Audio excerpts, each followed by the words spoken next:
ইএফটিতে শিক্ষকদের জানুয়ারি মাসের এমপিও ছাড় মেসেজ পাবেন যে কোনো সময়।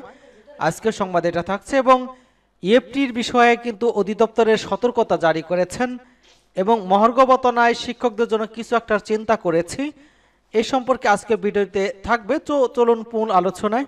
এমপিভুক্ত শিক্ষকদের আইবাস double plus software electronic fund ট্রান্সফারের জানুয়ারির এমপিওর ছাড়ের মেসেজ যে কোনো সময় পৌঁছাতে পারে। শিক্ষক কর্মচারীদের বেতন ভাতা ইতিমধ্যে ব্যাংকে পৌঁছেছে, এরপরে কিন্তু মেসেজ যাওয়া শুরু হবে। মাধ্যমিক উচ্চ শিক্ষা অধিদপ্তরের একাধিক কর্মকর্তা দৈনিক আমাদের বার্তাকে নিশ্চিত করেছেন। এর আগে 25 ফেব্রুয়ারি স্কুল কলেজের মোট 3,48,761 জন শিক্ষক কর্মচারীর জানুয়ারির এমপিও অনুমোদন দেওয়া হয়েছে। তার মধ্যে স্কুলে 2,68,234 জন এবং কলেজের 80,527 জন শিক্ষক কর্মচারী রয়েছেন। বলা হয়েছে শিক্ষা প্রতিষ্ঠানগুলোর স্কুল কলেজ এমপিভুক্ত শিক্ষক কর্মচারীদের জানুয়ারি মূল বেতনের 6% অবসরপ্রাপ্ত তহবিলের চাঁদা বাবদ কর্তনকৃত 48,30,56,507 কোটি টাকা ইএফটির মাধ্যমে ছাড় করা হয়েছে।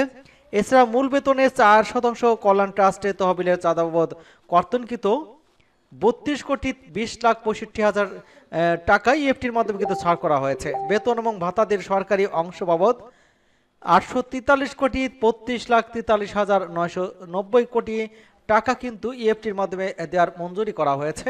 তার আগে কিন্তু সর্বশেষ তৃতীয় ধাপে স্কুল কলেজের মোট 84,776 জন শিক্ষক কর্মচারী অ্যাকাউন্টে টাকা ছাড় করা হয়েছে। তাদের মধ্যে স্কুলের 65,683 জন এবং কলেজের 19,093 জন শিক্ষক কর্মচারী রয়েছেন। সরকারি শিক্ষক কর্মকর্তা কর্মচারী ইএফটির মাধ্যমে বেতন ভাতা পান, তবে এমপিভুক্ত শিক্ষক কর্মচারীদের বেতন ভাতা সরকারি কোষাগার থেকে ছাড় হলেও তার রাষ্ট্রায়ত্ত 4টি ব্যাংকের মাধ্যমে অ্যানালগ পদ্ধতিতে ছাড় হতো। এই অর্থ তুলতে কিন্তু শিক্ষকদের নানা ভোগান্তি পড়তে হতো। ব্যাংকগুলোর মাধ্যমে বেতন ভাতা ছাড়ের জন্য কয়েক পর্যায়ে অনুমোদন সহ সংশ্লিষ্ট কাজে অনেক ক্ষেত্রে কিন্তু এমপিভুক্ত শিক্ষকদের বেতন ভাতা পেতে দেরি হতো। অনেক সময় পরের মাসের 10 তারিখের পরে আগের মাসের বেতন জুটত। এই পরিস্থিতিতে উত্তরণে গত 5 অক্টোবর বিশ্ব শিক্ষক দিবস ইএফটির মাধ্যমে সরকারি শিক্ষকদের এমপিও বেতন ভাতা ছাড়ার ঘোষণা দেয় শিক্ষা মন্ত্রণালয়। প্রাথমিক বেসরকারি শিক্ষক স্কুল কলেজের 209 জন শিক্ষক কর্মচারী অক্টোবরের মাসের এমপিও ইএফটিতে ছাড় হয়। পরে একজনেরই 1,89,000 শিক্ষক ইএফটির মাধ্যমে কিন্তু বেতন ভাতার সরকারি অংশের টাকা পেয়েছেন। দ্বিতীয় ধাপে আরও 67,000 শিক্ষক কিন্তু কর্মচারী বেতন ভাতা পান এবং এখানে যেটা বলা হয়েছে যে জানুয়ারি মাসে বেতন কিন্তু খুব দ্রুত পাবেন এবং ইএফটির মাধ্যমে বেতন ভাতা দেওয়ার নামে করে কুচক্রি মহল বিভিন্ন মাদ্রাসার শিক্ষক কর্মচারীদের কাছ থেকে অর্থ আদায় নেওয়ার চেষ্টা করছে বলে তথ্য পাওয়া গেছে, যা মোটে কাম্য নয়। মাদ্রাসা শিক্ষা অধিদপ্তরের আওতাধীন এমপিভুক্ত মাদ্রাসা শিক্ষক কর্মচারীদের ফেব্রুয়ারি মাসের বেতন ভাতা ইএফটির মাধ্যমে প্রদান করবে সরকার। শুধুমাত্র চলমান পাইলটিং কাজের সাথে সম্পৃক্ত মাদ্রাসাগুলো এবার এই সুবিধা পাবে। বাকি মাদ্রাসাগুলো ধাপে ধাপে ইএফটিতে সম্পৃক্ত করা হবে। এজন্য এমপিভুক্ত মাদ্রাসা শিক্ষক কর্মচারীদের তথ্য অনলাইনে হালনাগাদের আহ্বান জানিয়েছে মাদ্রাসা শিক্ষা অধিদপ্তর। এবং অন্যদিকে দেখতে পাচ্ছি যে শিক্ষকদের জন্য মহার্ঘ ভাতা নয়, বরং শিক্ষকদের জন্য কিছু একটা করার চিন্তা করেছি।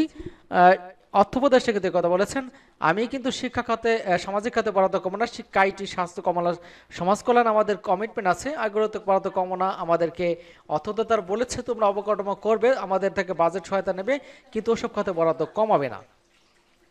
এখানে যেটা বলা হয়েছে যে সরকারি চাকরি যদি মহার্ঘ ভাতা নয়, কেবল স্কুল কলেজের শিক্ষকদের জন্য কিছু একটা করার চিন্তা করছে সরকার। সামাজিক সাম্প্রতিক এক সাক্ষাৎকারে অর্থ উপদেষ্টা কিন্তু সালাউদ্দিন এর কথাই জানিয়েছেন। এক প্রশ্নোত্তরে তিনি বলেছেন, কেবল স্কুল কলেজ শিক্ষকদের অন্যান্য কিছু বিষয় আমরা দেখব, যদি সম্ভব এটি অবশ্যই ফ্রেমের মধ্যে হবে, আমরা কোনো পে স্কেল পরিবর্তন করব না। তিনি বলেন, আমি কিন্তু সামাজিক খাতে বরাদ্দ কম না, কিন্তু শিক্ষা আইটি স্বাস্থ্য সমাজ শিক্ষাতে কমিটমেন্ট আছে, এগুলোকে কিন্তু বরাদ্দ কম না। আমাদেরকে অর্থদপ্তর বলেছে তোমরা অবকাঠামো করবে, আমাদের থেকে বাজেট নেবে, কিন্তু ওসব খাতে বরাদ্দ কমাবে না। সকলকে ধন্যবাদ জানাচ্ছি এবং আমাদের চ্যানেলকে যারা এখনো সাবস্ক্রাইব করেনি চ্যানেলটি সাবস্ক্রাইব করে আমাদের সাথে থাকুন।